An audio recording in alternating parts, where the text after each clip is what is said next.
Okay. Hey everyone. Nice to meet you. I'm Stephanie Jones. Stephanie T. Jones, if you're looking for specifically me.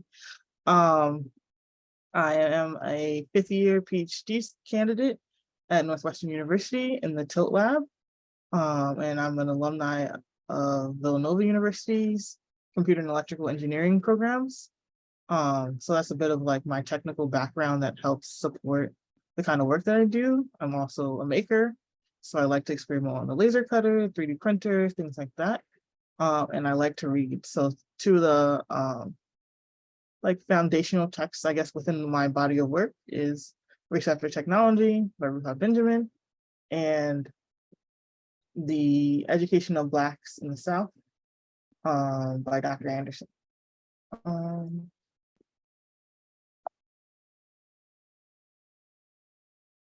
And so a little bit about my project. So what I proposed was an interactive syllabus site entitled Black Life in the Age of AI, which really explores work at these intersections and is trying to help others understand like the kind of ethical questions that are at hand within the AI space. And so the website will have readings, podcasts, and videos compiled around a variety of subjects, such as like Black life in terms of gender, in terms of age and things like that, and how that all factors into AI systems. We'll also be hosting meditations on AI, which are going to be interviews with different AI professionals, getting some insights on what they think about like the current moment of AI and what are their hopes for the future. And there's also going to be an art gallery component where I'm going to invite submissions around this topic. And hopefully some of them will be created using things like processing. And I'm hoping that this will be a like a localized educational repository for people to modify for their own uses, whether that's in the classroom, whether that's an independent book study, or whether it's just a casual, like, what is AI exploration? Since that's a question I get a lot. So I hope that that was clear and a little bit about the project. Hello, my name is Nhan, and I am an educator based in Ho Chi Minh City, Vietnam, and I'm teaching machine learning. For years, I've been teaching machine learning for first-time programmer who try to switch their job into data science field. And the students graduated from my class. They do all kinds of crazy application. It's ranging from like doing drones that follow human pose to something we see here is like using a generative algorithm into reading cancer x-ray. For this year, I have been focusing on teaching P5JS, using P5JS to teach for university students, design and art department. The creative community in Vietnam, especially in Ho Chi Minh City, is still very small. We nothing to compare to like New York City or London, but like I really want to show them the mechanism behind the machine learning so they can use it for their artwork and create like impactful design. Besides teaching, I'm also an artist. So most of my work is based on photography and image data analysis. My works ranging from something like tracking down the deforestation in Amazon forest using the satellite image, or recognizing the Vietnamese handwritings based on image. One of my work that I really like is the super resolution, like implementation, the algorithm to resize the image without losing the quality. This is one of my early machine learning work. Okay, so that's a little bit about me. For this fellowship, I introduced you something called code surfing. Okay, so code surfing is a backyard science club for Vietnamese students to study machine learning through P5JS, and all the content will be written in Vietnamese for Vietnamese students. And through this club, we want to introduce the designer how to design for the coastal environment in Vietnam, how to make impactful design to alleviate the climate change impact in the coastal line Vietnam. This is where I was born.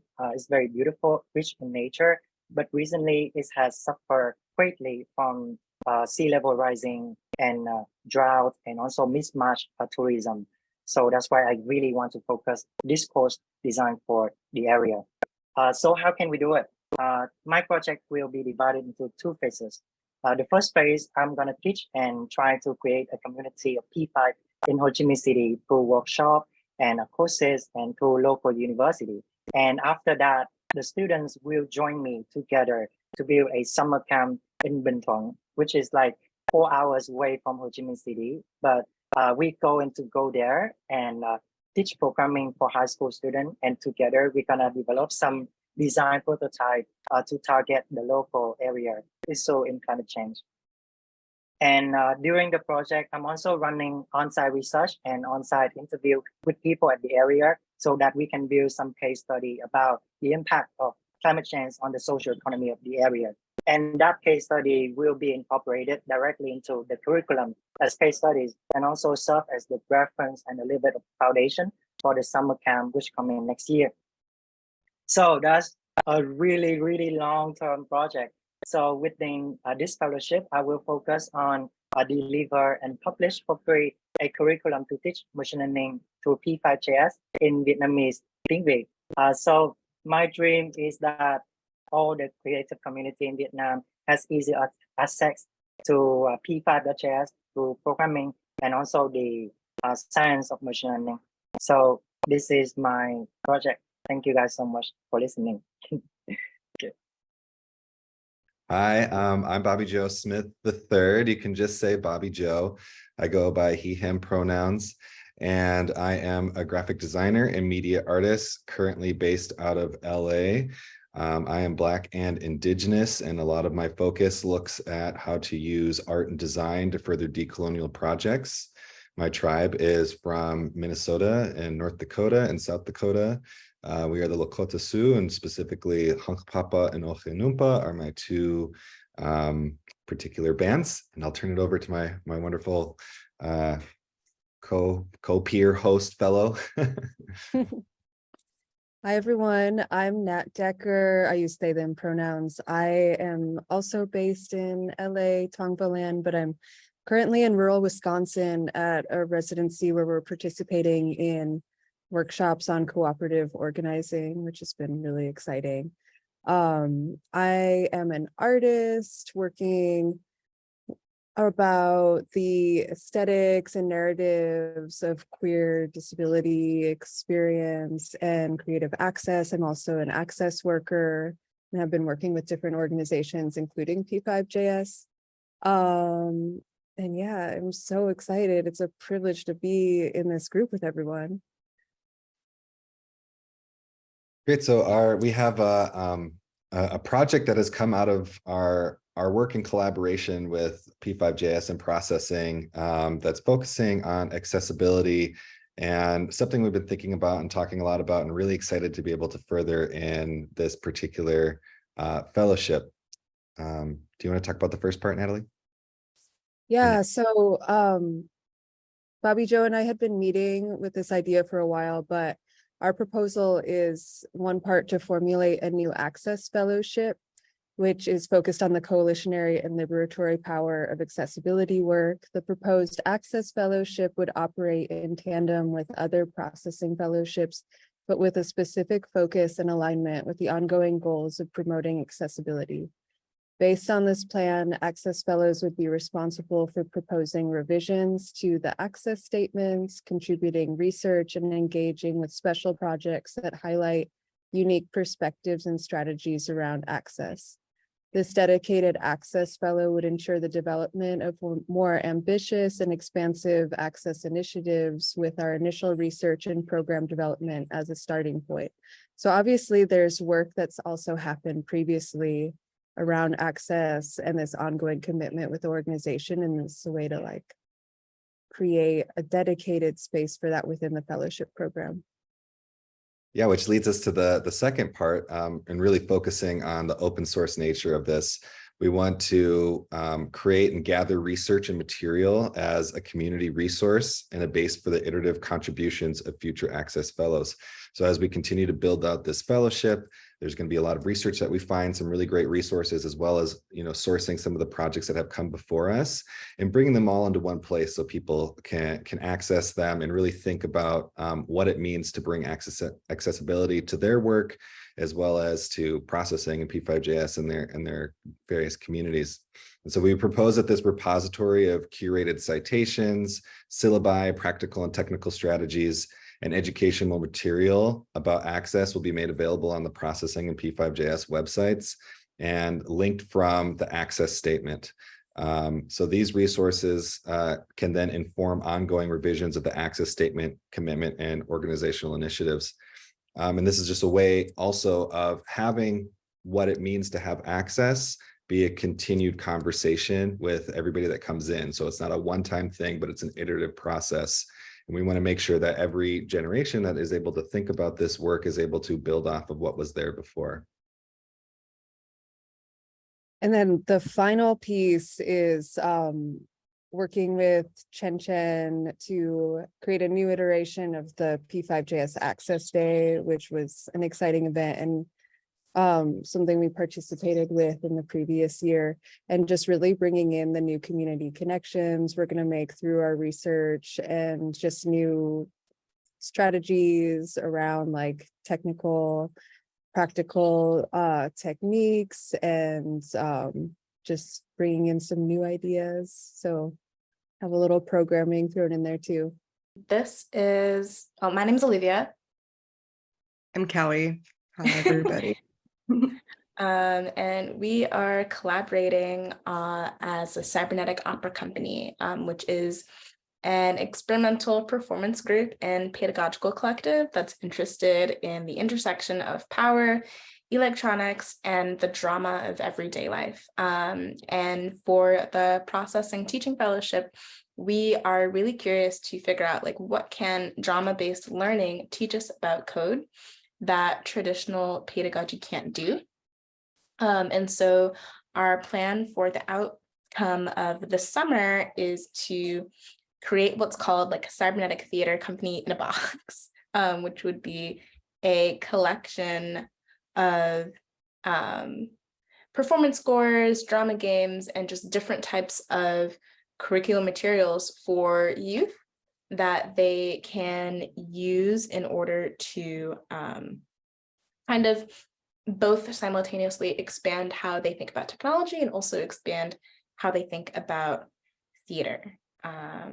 Trying to access the speaker. Yeah, I guess we're mainly trying to work with youth in New York and Boston. I'm based in Boston and Olivia's based in New York.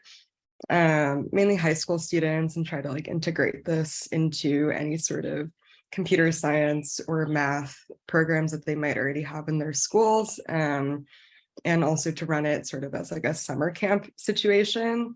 And our approach to making open source software accessible is to find these different cultural access points that sort of reveal the ways that people or youth already interact with programming or computation in their everyday lives. And sort of using like everyday actions that theater engages with to demonstrate these very complex computational processes and try to narrativize them. And the project kind of takes after these like boxes or like kits that were used in Fluxus performances in like the 70s, which is like, there's like a bunch of props. Yeah, and I guess that's me. I'm Kelly. I guess we did this sort of reversely, but I'm a researcher and an artist working in Boston right now, soon to be Philly, and I'm in New York pretty often, but I work with archives and data. Right now I've been mainly doing like an experimental noise thing with like motors and like fans and live data. This is like a list of things that I'm into. I'm into flash drives. My favorite book is on there right now. Agamben, Craigslist, trains, dancing. Yeah, that's a picture of me and my little surveillance camera situation.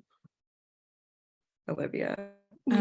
And this is me. I'm a video artist and poet programmer, grief doula in training, and also emerging media conservator. I grew up in Jamaica, Queens, and I've been really curious about just kind of the ways that video and like these kinds of technologies of the screen and like the fantasies and anxieties of video transmission, like absorption, surveillance, control, and how they kind of interact with the way that we use video now that we've gone from like quarter-pack era to like super easy technology that anyone can have their hands on. This is a list of things I'm into right now. Walking in labyrinths, breathing in and out, piracy, shark documentaries, calling random stuff delusion, slicing garlic really thin. And yeah, thank you guys so much. We're really excited to be working on this summer. My name's Jo. My pronouns are she and or her. I am tuning in from the land of the Wurundjeri people of the Kulin Nation, the land of Narm, aka Melbourne, Australia. Hence the midnight time zone, but I am trudging forward with the very last of my brain cell today, but I'm still very happy to be here. And I am a designer, writer and videographer based here in Melbourne. And I'm originally from Indonesia, which is where I was born and raised. And so I'm here along with a team of volunteers that you see on the screen on behalf of the Dada Garden Project. My personal practice revolves around storytelling, and I'm really passionate about creating safe spaces for others to learn through a combination of education and storytelling. On the right side of that screen is my first ever kind of larger scale sketch that I've made in P5JS, and it is a data visualization of a month's worth of conversations between my mother and I during the first month of the pandemic, and it was represented in kind of this graphical flower garden thing, and it represented kind of our questions and love and everything. And what that inspired was for me to manifest that into the Dada Garden Project, which is where I wanted to show fellow young women how to create the same thing and how to create the same and how to introduce themselves to P5 in similar ways. And so, yeah, let me press next. Okay. And this is a glimpse of what we do. And I tried my best to condense it into this slide, but basically the Dada Garden Project is a learning resource and community for young women who want to create their first ever data visualization projects using P5JS. I would consider that to be kind of my main interest in using creative coding, is to tell stories with data and also tell stories of who you are. And so the idea is that we would invite a young person to pay closer attention to their lives and try and gather data from their own lives. And it can be their text messages, it can be food in your pantry, places you've traveled, the Spotify playlist that you listen to. And alongside that, they would also learn the basics of drawing on P5. And finally, we guide them to merge the two together. So how to visualize your chosen data set that you consider telling of who you are. And you come together with a group of friends and you use processing as your database tool and as your database canvas. So I like to equate it with part coding class, part data scavenger hunt of your own life, and part collective scrapbooking activity after school, where you just piece together stories about who you are and on processing and share it to a supportive community of peers. And with the fellowship, we want to make our kind of modules and resource and community accessible, not just to young people, but also hopefully to educators of young people who can bring this to their own classrooms and communities. And we want to focus especially for culturally and linguistically diverse communities in the Asia Pacific region, focusing on Australia and Indonesia initially.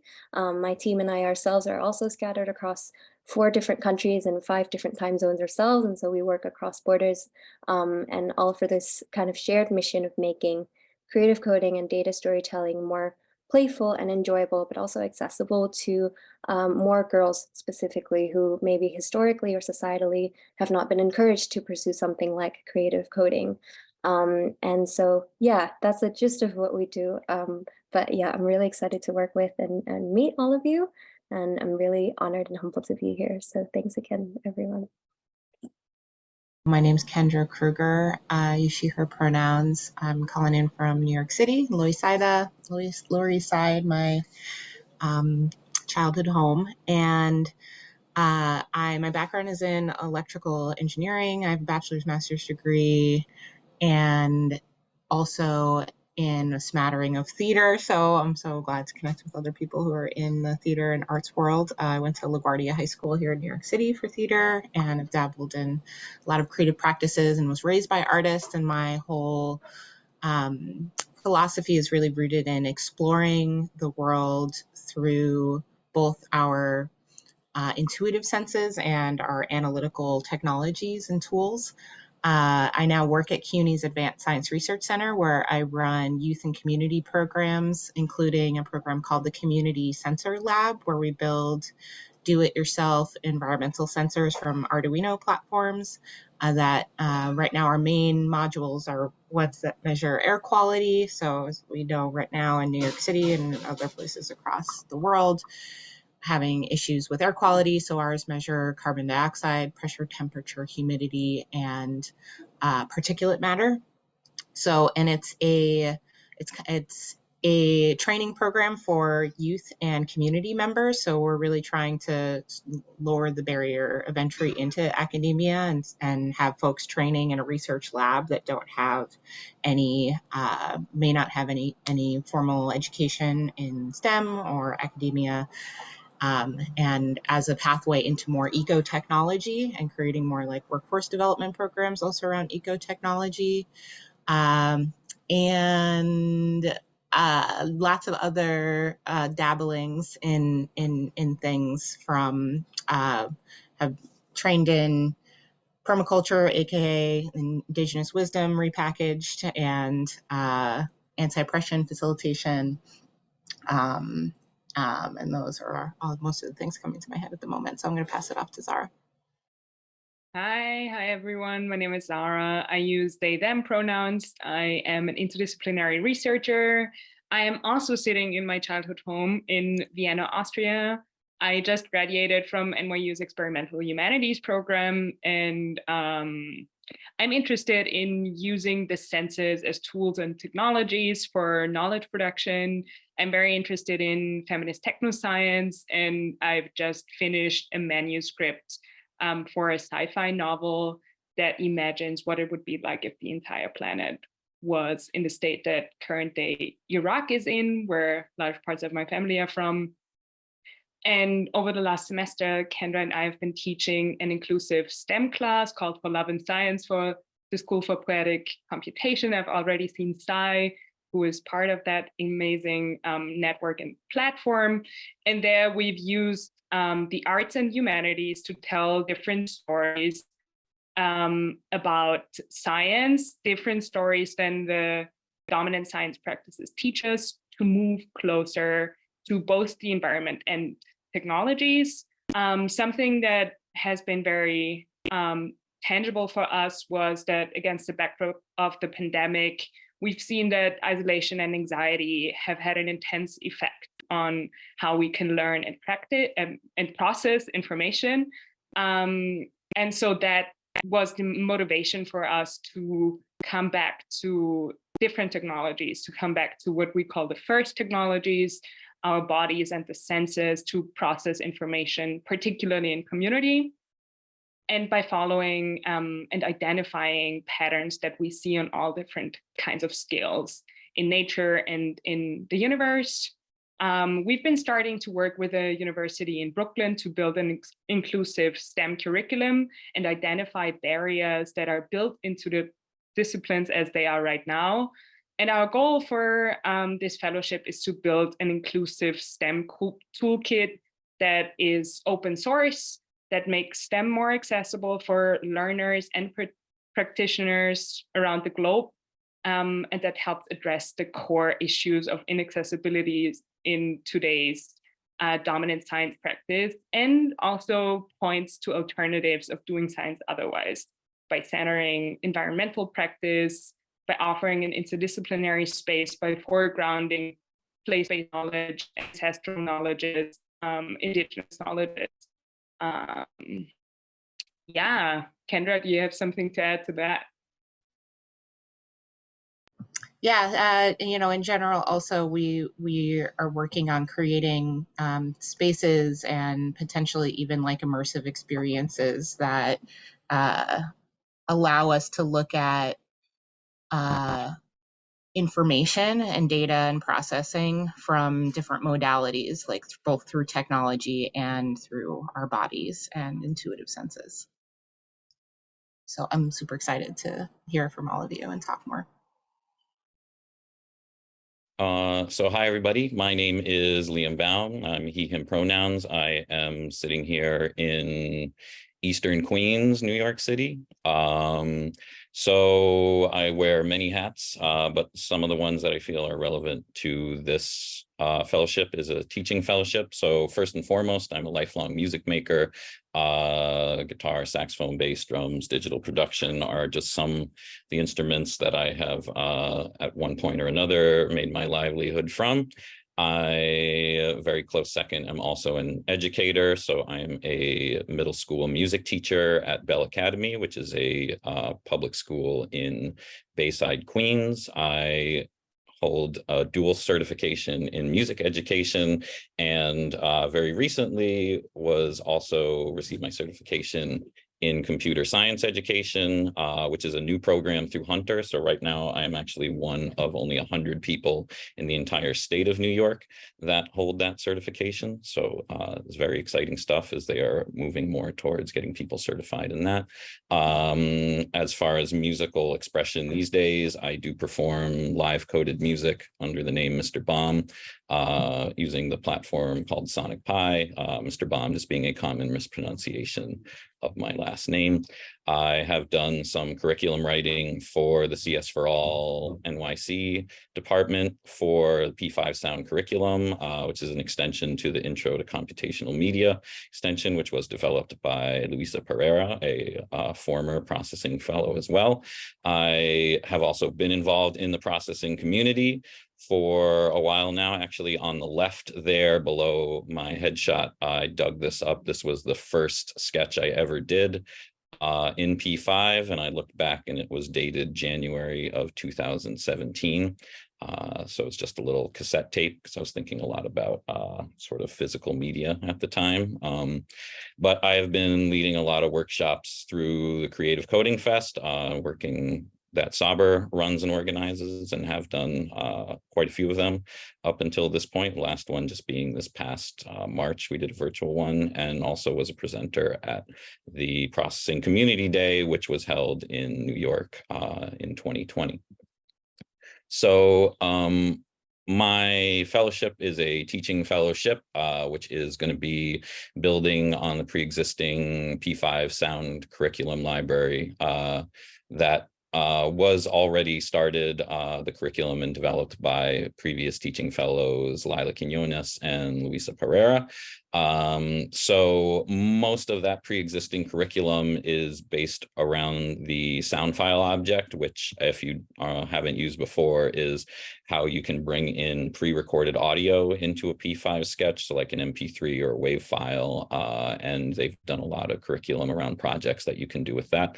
So my focus is going to be more exploring beyond that, so using things like the oscillator, the envelope, the synth, with a focus on user interactivity and musicality. So kind of using ways that we can take P5 and the sound library and have musical experience with them, build kind of interactive instruments, if you will, or noise making sketches that could be used sort of as a self-sustained thing. But also I'm very interested in the idea of performance with instruments that are built in P5. So those of you who are talking about performance-based education, that definitely something I'm interested in the musical space. I want to use CS as a way to explore musical characteristics, and then kind of vice versa, and using musical characteristics to explore computer science concepts. So sort of making a connection between those two areas. I'm dedicated to decentralizing from the Western European model of music making, which is certainly more prevalent in the music education sphere. So trying to get away from that and offering sort of different musical examples and different music making methods from around the world that can be more inclusive to many more groups. And I certainly want to focus on highlighting new changes and features in the P5 sound library. As of now, there is a P5 fellow, just get his name right, Aaron Montoya Morega, who is currently working on kind of revamping the sound library and making changes and maybe deprecating some features and bringing in new features. So I definitely want to make sure I am kind of in sync with what's going on there for the future P5 sound. So I'm not making any curriculum that is maybe going to be outdated, but also focusing on new features so that when they do roll out, there's already some resources available for people to experiment with these new features. So I'm really interested in working with educators and people who maybe come from more of a audio type of background to show the possibilities of P5, not just as a visual language, but also as a something with capabilities for audio and sound and music making.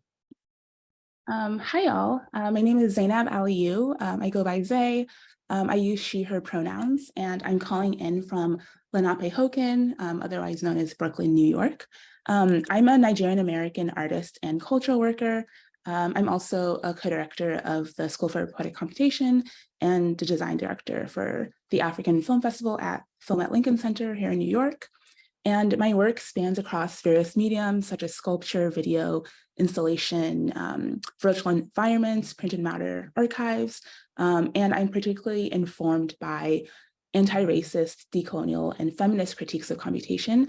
I think that there's so much power and resistance, especially in knowing the different troubling politics and histories of computing.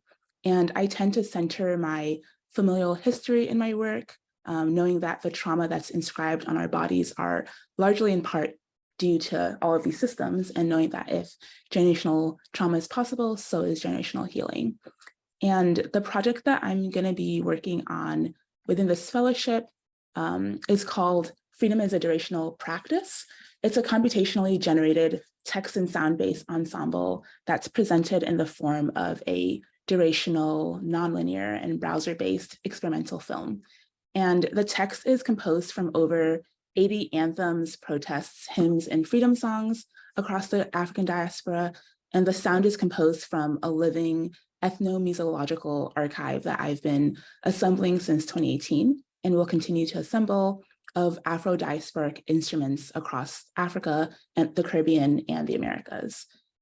It's built with P5JS and P5 Sound, and I use different computational methods to defamiliarize and decontextualize the patriarchal constructs of language, to alter them in order to render them visible again and expose the different social values and norms that they expose. And I want to reimagine new possibilities outside of the legacy of colonialism through some of these methods. I think that too often the narratives that we're confronted with strip us of our agency and leave us to wonder how we can look at a world that's so broken and still see possibility in it. And I'm really interested in studying the ideologies and the different value systems that inform the way that our current world has been built. And the way that I do this, or the reason I do this, is so I can more easily begin to imagine what an outside beyond these carceral systems and surveillance technologies might actually look like. And I think it's really important for the people who are within these communities of ongoing oppression to be able to define and have a stake in this. And I think for me, in building this living archive, I'm also exploring the possibilities of resistance through archival practice. And I'm interested in how softwares like processing can support cultural repositories like this. And yeah, as a computationally generated work, I'm also interrogating the often incomprehensibly expansive possibilities of data that often lead to unchecked consolidation of power, especially through the monopoly of big data. And within this work, I'm really thinking about how we can interact with data in more ethical and liberatory ways.